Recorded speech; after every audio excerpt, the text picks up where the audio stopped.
everyone, I am Akash Agrawal, your maths tutor.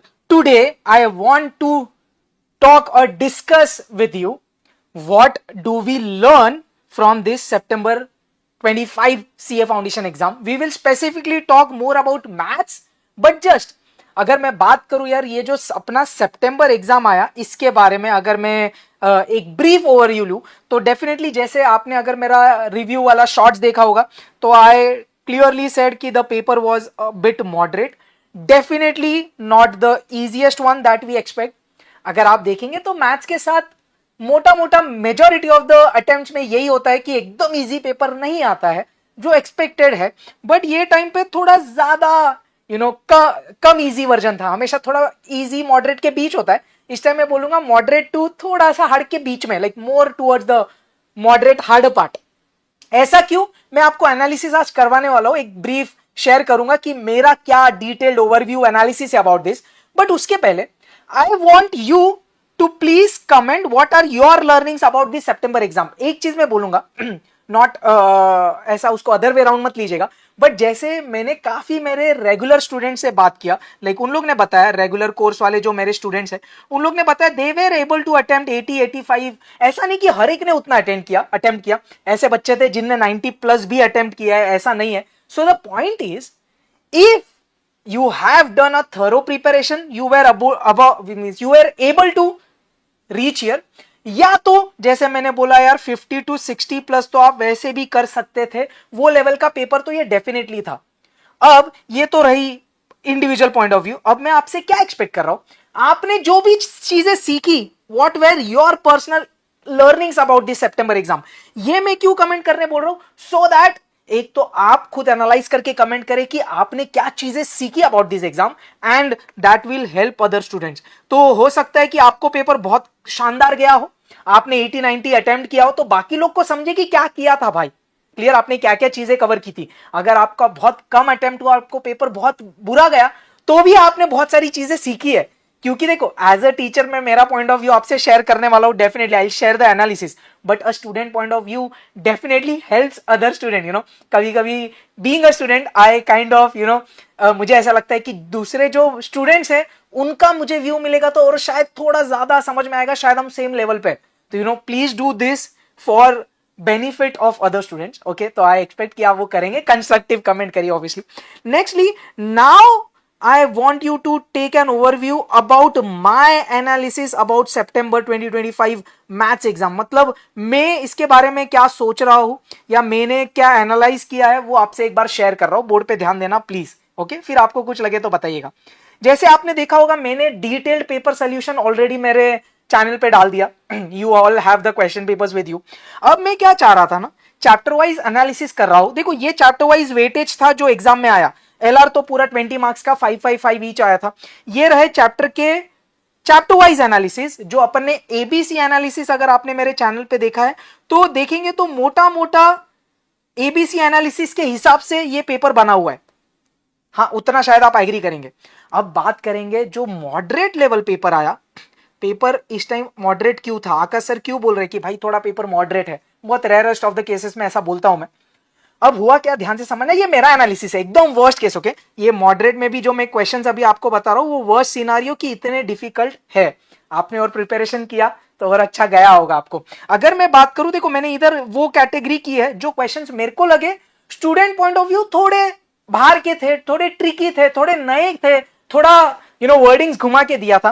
तो अगर मैं बात करूं चैप्टर नंबर 1 के, there were 2 questions I guess out of 4 जो शायद बच्चों को थोड़े यूनिक लगे रहेंगे. एक लॉग थोड़ा लेंदी वाला था, रेशो वाला थोड़ा इजी था, बट हो सकता है वो आपको ट्रिकी लगाओ.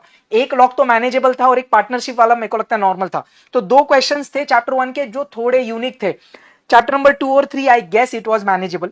चैप्टर नंबर 4 में एक क्वेश्चन थोड़ा सा यूनिक, कौन सा मैं बोलूंगा, वो याद है, 3 साल बाद कितना अमाउंट हो जाएगा. अगर आपके कॉन्सेप्ट स्ट्रॉन्ग थे तो आप सिंगल कैश फ्लो से 1000 का वैल्यू 2 साल बाद, 2000 का वैल्यू 1 साल बाद और जस्ट 3000 पे किया तो टोटल वैल्यू आप निकाल सकते थे. बट चलो वो क्वेश्चन थोड़ा यूनिक हो सकता है, I understand, not an issue. मैं जनरल पब्लिक वाइज बात कर रहा हूं. आप टॉपर हो तो आपका तो 100 अटेम्प्ट हुआ रहेगा. बट पॉइंट इज, एक और क्वेश्चन एरर में था तो एक क्वेश्चन इधर थोड़ा सा यूनिक था. चैप्टर नंबर 5 की बात करूं, आप क्विक रिवीजन सीरीज भी किए होंगे. We had discussed about the kind of questions that appear in exam. वो ले ले भाई, ऑल वॉवेल्स टुगेदर कॉर्पोरेशन वाला question, consonants vowels in odd position daughter वाला क्वेश्चन ले ले, फिर एक रिवर्स ट्रिक वाला क्वेश्चन ले ले, या फिर कॉम्बिनेशन वाला वो क्वेश्चन ले ले। It was from the module और द क्यूआरएस और पीवाईक्यूज, तो ये मैनेजेबल था। चैप्टर नंबर 6 में एक क्वेश्चन थोड़ा सा यूनिक था, जो अगर आप मतलब अगेन थोड़ा सा यूनिक मैं बोल सकता हूं, again I am talking with respect to all students point of view. एक क्वेश्चन था याद है जीपी वाला, एक्स के टर्म्स वाला, हो सकता है वो थोड़ा यूनिक और लेंदी लगा हो बच्चों को, तो वो एक क्वेश्चन मैं साइड में रखता हूं। Talking about 7th and 8th chapter, अगर आपने वो चैप्टर पढ़े हैं तो आपको ये बहुत नॉर्मल और इजी गए रहेंगे। चैप्टर नंबर 8 में पूरे क्वेश्चन अपने मॉड्यूल और पीवाईक्यू के ही थे भाई, कुछ नया नहीं था इस टाइम, तो मतलब उतना स्ट्रेट फॉरवर्ड चैप्टर 8 आया था। चैप्टर 7 भी बहुत मैनेजेबल था। एलआर की बात करूं तो हमेशा एलआर में इंस्टीट्यूट थोड़ा खेल खेल लेती है अपने साथ, इस टाइम हम लोग ने काफी हद तक इजी रखा। हो सकता है एलआर में आपको एक दो क्वेश्चन थोड़े टाइम कंज्यूमिंग लगे हो, क्योंकि होता है यार नंबर सीरीज क्लिक नहीं हुआ, may be it was easy, may be, तो ठीक है, मोटा मोटा एलआर इजी था। आई होप आप वो एग्री करते हो। नाउ टॉकिंग अबाउट स्टैटिस्टिक्स, ये अपना स्ट्रॉन्ग पॉइंट होता है मेजॉरिटी ऑफ द स्टूडेंट्स का।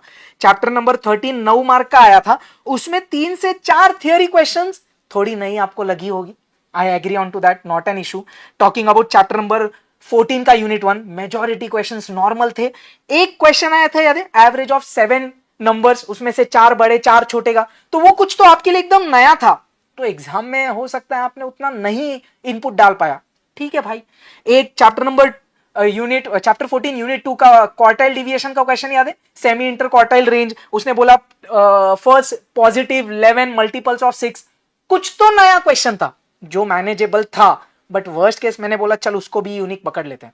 चैप्टर नंबर 15 में थोड़ा खेला हो गया अपने साथ, 4 क्वेश्चंस में बोलूंगा थोड़े से यूनिक ट्रिकी या न्यू वाले पार्ट में जाएंगे। एक वो मैचेस वाला क्वेश्चन याद है, 2 जन मैचेस खेल रहे हैं, 4 मैच के बाद में रिजल्ट आ गया, हो सकता है आपके लिए थोड़ा नया हो।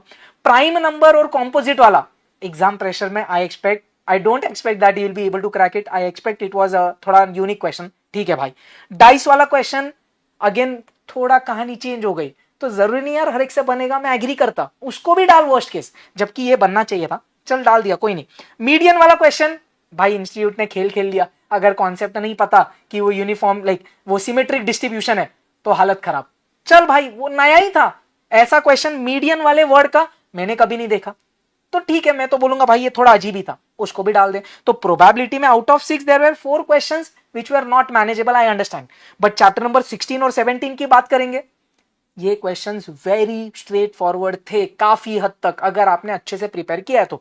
बहुत डिफिकल्ट इसमें कुछ नहीं था। आपको लग रहा है चैप्टर नंबर 15 में वो नॉर्मल डिस्ट्रीब्यूशन वाला, तो वो एक हाथ क्वेश्चन ले ले यार, बट मेरे को लगता है अगर आपको पता है एरिया वाले चीजें तो वो भी मैनेजेबल थी, इसके लिए मैं उसको नहीं ले रहा। चैप्टर नंबर 18 में एक वो सैम्पलिंग वाला क्वेश्चन थोड़ा यूनिक था यार, जो जरूरी नहीं है अपन ने वो क्रैक ही किया हो। तो if you sum up this page, मेरे को लगता है 10 से 15 क्वेश्चंस वर्स्ट केस थोड़े अजीब थे, 2 3 4 4 8 9 10 14 15, तो मैं बोलूंगा मोटा मोटा ऑन एन एवरेज 15 क्वेश्चंस, जैसे आप कोई भी मेरा गाइडेंस वीडियो देख लो, 10 क्वेश्चन से 20 क्वेश्चन घटिया होंगे वर्स्ट केस। ये वो अटेम्प्ट था समझ कि 15 क्वेश्चंस आपके लिए थोड़े एकदम नए थे, if you did not prepare detail, एकदम अच्छे से कवरेज नहीं किया तो भाई 15 क्वेश्चंस थोड़े अजीब थे। व्हाट अबाउट द रिमेनिंग, वो 85 क्वेश्चंस, आई नो आप बोलेंगे सर बोलना इजी है, बट वही गेम है यार, इंस्टीट्यूट वही गेम खेलती है। अगर आपने एग्जाम्पल यही क्वेश्चंस के पीछे अपना दिमाग खराब कर दिया तो इधर और इधर आपकी पूरी वाट लग गई। तो पॉइंट क्या है, it's not just about complete coverage, it's also about mindset, जो मैं एग्री करता हूं कि सही क्वेश्चंस पकड़ के क्रैक करना गेम है भाई मैथ्स में। I hope you are understanding. तो जैसे मैंने बोला यार एलआर थोड़ा इजी था, हमेशा नहीं होता है, तो हो सकता है आपने ये माइंडसेट बनाया कि मैं एलआर नहीं स्टार्ट करूंगा, वो प्रॉब्लम हो गया। जिनने एलआर से स्टार्ट किया ये 20 क्वेश्चन तो कड़क हो गए। तो पॉइंट आप समझे राइट। एक और चीज, एक पॉइंट ऑफ कॉशन मेरे को लगता है, अगर ये 15 क्वेश्चन तो थोड़े यूनिक डाल दे चल, बट अगर आपने सिलेबस कवर नहीं किया था, होते हैं बहुत सारे students, I see on YouTube comments, sir chapter number 3 नहीं किया, चैप्टर नंबर 7 8 नहीं किया, ये बोलते हैं आप लोग, फिर सर प्रोबेबिलिटी नहीं किया, थ्योरेटिकल डिस्ट्रीब्यूशन नहीं किया। अगर आप ये क्वेश्चंस भी निकाल दे रहे हो तो और प्रॉब्लम हो गया ना भाई। 3 4 4 ये 12 पकड़ ले, 12 और 4 16, 16 में ये और 2 डाल दे, 18, 18 और 15 लगभग 30-35 क्वेश्चंस और आपने उड़ा दिया। टोटल अगर मैं बोलूं 30-35 क्वेश्चंस आपने उड़ा दिया 100 में से, बचे कितने 60-65। अब जो 60-65 अटेम्प्ट करोगे, क्या ऐसा होता है वो 60 में से पूरा 60 करेक्ट आता है? हो जाता है ना भाई, उसमें भी 4-5 डिफिकल्ट आपको लग रहे हैं। तो पॉइंट क्या है, this should not be the scenario कि आप कुछ क्वेश्चन ही सीधे आउटराइट छोड़ रहे हो। एक हाथ टॉपिक में समझता हूं, इतने सारे नहीं समझता यार मैं। I hope you are understanding. मैं एकदम बड़े भाई जैसे आपसे आपको गाइड कर रहा है, ऐसा मुझे लगता है यार। सो ये मेरा चैप्टर वाइज एनालिसिस था।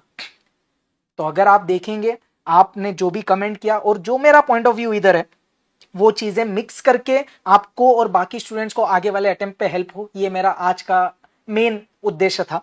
So now coming back to what is the conclusion from my end. Okay, मेरे को लगता है भाई complete syllabus coverage is a must. आप एक दो टॉपिक छोड़ दो यार, मैं समझता हूं नॉन मैथ्स आपको कैलकुलेट नहीं करना। ऑल्दो प्लीज आप कोई भी रेगुलर बैच के मेरे स्टूडेंट से बात करो, नॉन मैथ्स वाले, होगा तो मैं रिव्यू शेयर करूंगा। ऐसे नॉन मैथ्स वाले स्टूडेंट्स थे मेरे बैच में बहुत सारे, जिनको कैलकुलस एकदम सॉर्टेड लगा यार। उस तरीके से मैंने सिखाया था, और कैलकुलस में मैंने उनको बोला था क्या क्या क्वेश्चंस आएगा। पैरामीट्रिक वाला यूजुअली जो आता है, इस टाइम वो नहीं आया, बट इंप्लिसिट वाले क्वेश्चंस आते हैं, मार्जिनल कॉस्ट वाले क्वेश्चंस आते हैं। तो ये क्वेश्चंस वो है जो इंपॉर्टेंट है और जो आ रहे हैं पेपर में, तो वो लोग कैलकुलस कर लेते हैं। But let's assume majority public की मैं बात करूं, नहीं कि आपने कैलकुलस समझ रहा है यार, बट आप बोलेंगे मैं सेट थियरी छोड़ रहा, मैं थियोरेटिकल डिस्ट्रीब्यूशन में, प्रोबेबिलिटी में, लीनियर इनइक्वालिटीज छोड़ रहा, सही नहीं है यार। You will have to cover the syllabus, that's the first priority. Next, ध्यान से सुनना, कॉन्सेप्चुअल अंडरस्टैंडिंग जरूरी है यार। सिर्फ सम्स बाय हार्ट करके गेम क्रैक नहीं होने वाला, आपको चीजें समझनी जरूरी है। Again I stress a lot on my detailed lectures about conceptual understanding. आप बच्चों से बात करो यार, तो जिनने अटेंड किया है कोर्स, या आप जिधर से भी कर रहे हैं, ऐसा मेरा ब्रांड या मेरा प्रमोशन कर रहा हूं पॉइंट वो नहीं है। Try to understand the points that are very important, you can not take it lightly. Complete syllabus coverage कर भाई प्लीज, कॉन्सेप्चुअल अंडरस्टैंडिंग इंपॉर्टेंट है। ये दो तो ठीक है, चल थर्ड पॉइंट की अगर मैं बात करूं, ध्यान से सुनना, ये इंपॉर्टेंट है। आईसीआई स्टडी मटेरियल, सर वो मैं करता हूं लेकिन एग्जाम में नहीं आता मार्क्स। अरे भाई, आईसीआई स्टडी मटेरियल से सिर्फ गेम बनेगा नहीं, बट आईसीआई स्टडी मटेरियल जब तू कर रहा है, सिलेबस कवर कर, कॉन्सेप्चुअल अंडरस्टैंडिंग के साथ स्टडी मटेरियल कवर कर। सिर्फ क्वेश्चन उड़ा दिया नहीं बात बनने वाली, ये चीज होनी चाहिए। अपार्ट फ्रॉम दैट, मैं हर बार चिल्ला के बोलता हूं, पीवाईक्यूज करिए please, at least for 10 to 12 attempts. मैं फिर से बोल रहा हूं, गो टू माय सितंबर 25 का पेपर सोल्यूशन, उधर जाके देखो मैंने आपको कितने रेफरेंसेस दिए हैं। I have given references, question किधर से आए। आप बोलेंगे पीवाईक्यूज नहीं आता, अरे आ रहा है भाई, सिमिलर आ रहा है, एकदम डिट्टो तो नहीं आएगा ना हर बार, सिमिलर आएगा ना यार। यू डोंट डू एमटीपीज, एमटीपीज एक आध बार स्किप कर दे, चल लेटेस्ट की कर obviously, but PYQs are a must. ये मैं हर बार बोलता हूं और मैं वो हर बार बोलूंगा, और आईसीआई वो प्रूव करती है कि पीवाईक्यूज मस्ट है। कितने पीवाईक्यूज ये बार भी डिट्टो आए, आप चेक करना, चैप्टर 8 के ले ले, इधर से ले ले, इधर से ले ले, आए हैं, ऐसा नहीं है कि नहीं आए। नेक्स्टली आप बोलेंगे सर हमने पीवाईक्यूज भी किया, हमने स्टडी मटेरियल भी किया, भाई ये बहुत जरूरी है, वो स्टडी मटेरियल की 2 से 3 रिवीजन जरूरी है। And you have to give test. जब तक आप टेस्ट नहीं देंगे, फुल टेस्ट 100 मार्क्स की मिक्स्ड ऑर्डर में, वही तो आपका माइंडसेट डेवलप करता है ना। टेस्ट देगा तभी तो आपका माइंडसेट बनेगा कि कैसे 100 क्वेश्चंस किस, कौन सा कब अटेम्प्ट करना है, डिफिकल्ट है वो। सिर्फ एग्जाम में जाके पहला टेस्ट देंगे तो बात नहीं बनती ना। आई होप यू अंडरस्टैंडिंग। और अगर मैं बात करूं तो ये सब चीजों करने के लिए you need a decent amount of time for your thorough preparation. ऐसे लोग होते हैं जो 1-2 महीने में कर लेते हैं प्रिपरेशन, बट वो कितने होते हैं, क्या हम उसमें से है? नहीं ना। तो आपको डिसेंट टाइम चाहिए यार प्रिपरेशन के लिए। आइडियली 3 मंथ्स तो फुल फ्लेज मिनिमम मेरे को लगता है यार, ऐसा मेरे को लगता है 3 मंथ्स तो मिनिमम है, मिनिमम, ये मिनिमम बोल रहा हूं मैं। एकदम 100 वाला प्रिपरेशन चाहिए तो थोड़ा और ज्यादा, 1-2 महीने और, 4 to 5 months, but 3 months minimum, day in day out. ऐसा नहीं एंड में सिर्फ वन शॉट पढ़ लिया भाई, कंप्लीट सिलेबस कवरेज करेगा, सिर्फ क्विक रिवीजन सीरीज करके जाएगा, बात नहीं बन रही। सिर्फ मैराथन देखेगा, बात नहीं बन रही यार। आई होप आपको समझ रहा है यार। I am guiding you as a elder brother या पापा के एज जैसा, वैसा जो भी आपको लग रहा है उस तरीके से प्लीज इसको समझना यार, दिल से गाइड कर रहा हूं मैं। I hope you understand. अब आप मेरे से क्या एक्सपेक्ट कर रहे हैं, please do let me know what expectations do you have. जैसे यार अगर आप देखेंगे तो मैंने इस टाइम मैराथन लाया था, ओवरनाइट वाला, क्विक रिवीजन सीरीज तो थी, मैंने पूरा ओवरनाइट मैराथन लाया था, काफी अच्छा उसका फीडबैक था। तो आप मुझे बताइएगा, मुझे लग रहा है कि आपको जैन का प्लान चाहिए, स्टडी प्लान, मास्टर प्लान, जो भी आप बोलो वो मैं आपको दे दूंगा फॉर नेक्स्ट 100 डेज। अभी तो आपके पास ऑलमोस्ट 115 डेज है। सो 110 दिन में क्या प्रिपरेशन स्ट्रैटेजी होनी चाहिए। मेरी जो बीबी वर्चुअल्स वाली टीम है वो बोल रहे थे यार इस टाइम एग्जाम थोड़ा सा डिफिकल्ट रहा है, तो आप थोड़ा फास्ट या एग्जाम ओरिएंटेड थोड़ा लाइव बैच के लिए सोचो। तो आपको अगर वैसा लग रहा है तो वो भी आप प्लीज कमेंट करिए कि आपको क्या लग रहा है, और भी कुछ चीजें आपको लग रही है, please do let me know. I want you guys to comment so that सब स्टूडेंट्स का बेनिफिट हो. इसमें सबसे ज्यादा आपकी क्या पर्सनल लर्निंग्स है वो आप बताना यार, so that everyone in this YouTube community gets benefit of that. I guess that's a long video. We should end here. I wish you all the best. यही मेरे साइड से था. आपको और कुछ भी लगे तो please do let me no, और फिर आपको लगे तो आप प्लीज सितंबर 25 का सोल्यूशन वाला वीडियो एक बार चेक करिए, सो दैट आपको और इंसाइट मिले कि क्या चीजें हैं पेपर में, क्या अलग थी, क्या आपने नहीं सोची.